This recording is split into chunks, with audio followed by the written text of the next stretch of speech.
Oi, gatinho, oi, gatinha. Vamos começar a nossa aula de ciências de hoje.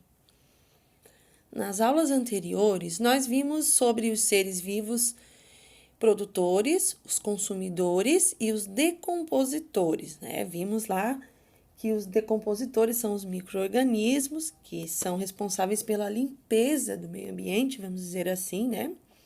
E hoje nós vamos falar sobre cadeia alimentar.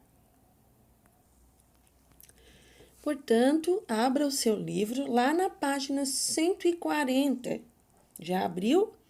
Então vamos lá. Cadeia alimentar. Em um ecossistema, os seres vivos se relacionam entre si e com os elementos não vivos também. Nenhum ser vivo é capaz de viver isolado, pois sua sobrevivência depende de outros componentes ambientais. A relação entre os produtores, consumidores e decompositores estabelecem a chamada cadeia alimentar. Então, resumindo, o que vem a ser uma cadeia alimentar? É essa relação entre os produtores, consumidores e decompositores. Nós veremos que um depende do outro, né? Então, avançando para a página 141, temos ali um exemplo. Temos ali uma sequência, produtor, depois o consumidor 1, consumidor 2 e decompositores, né?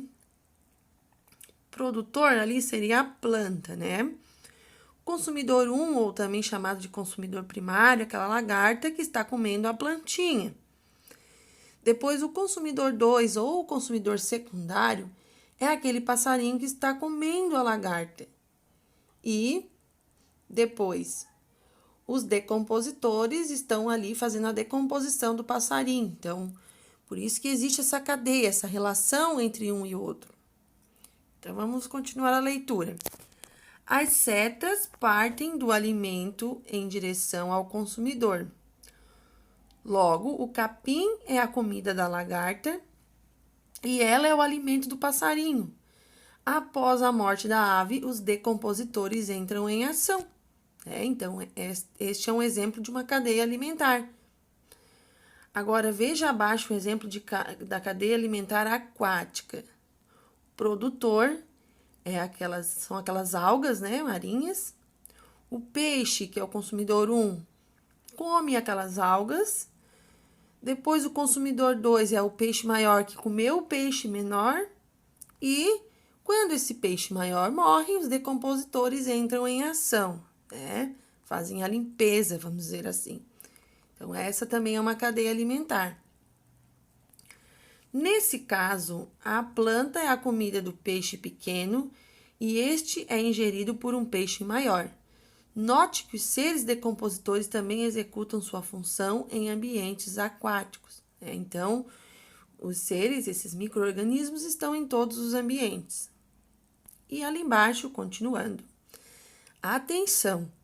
Todas as cadeias alimentares começam com um produtor e terminam com os decompositores. Isto é muito importante a gente saber. Eu vou deixar também aqui no Eclés outro videozinho mais abaixo para você assistir. E passando para a página 142, agora vamos à prática, né? Ilustre duas cadeias alimentares de acordo com as indicações a seguir. Você vai fazer desenhos. Pode ser parecido com esses que tem aqui no livro, né? Indicando com a setinha em forma de círculo, fica a seu critério. Cadeia alimentar que comece na água e termine na terra. Eu vou dar um exemplo, uma sugestão para você.